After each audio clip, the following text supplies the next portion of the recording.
बाबा साहब को लेकर, संविधान को लेकर? देखिए, आपने जरूर उसको सुना होगा। मैंने कोई उसमें गलत बात नहीं की है, लेकिन विपक्ष के लोग जो होते हैं उसमें न कोई मीन पेग निकालते रहते हैं। बाबा साहब अम्बेडकर हमारे बहुत ही आदरणीय महापुरुष हैं, और संविधान जो है वास्तव में तो निर्माता के रूप में बाबा साहब अम्बेडकर ही हैं। बाबा साहब अम्बेडकर के बिना संविधान का तो कोई प्रश्न ही पैदा नहीं होता। और उसमें से जब उसको उसको विषय को जन से घुमाया गया कि इन्होंने तो केवल ये कहा है, उनको श्रेय दिया गया है, और ये भाई आखिर तो ये सारा इतिहास सब हमको मालूम है कि बाबा साहब अम्बेडकर ही उस संविधान को समर्पित करने वाले, देश को, देश की जनता को देने वाले वही थे।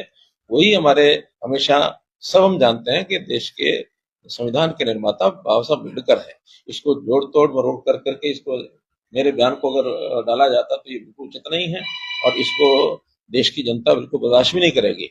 हम कई बार बार बार कह चुके हैं, पार्लियामेंट के पटल पर भी कहा है, सारे देश में भी कहा है सब नेताओं ने, कि ये तो केवल संविधान को लेकर के कांग्रेस के लोग उसकी खिल्ली उड़ाते रहे, मजाक उड़ाते रहे। हमने वास्तव में संविधान के प्रति अपनी श्रद्धा दिखाई है, और संविधान से ही सारी चीजें चलाई हैं।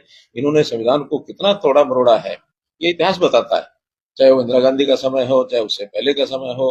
इन्होंने तो बाबा साहब अम्बेडकर का भी खूब अपमान किया, उनको चुनाव में हराया, और हमने हमेशा बाबा साहब अम्बेडकर को पूजा है। बाबा साहब अम्बेडकर महापुरुष हैं, और उन्हीं के दिए हुए संविधान के हिसाब से देश आगे चल रहा है। एक सर समाज में लगाने की योजना थी, और दूसरा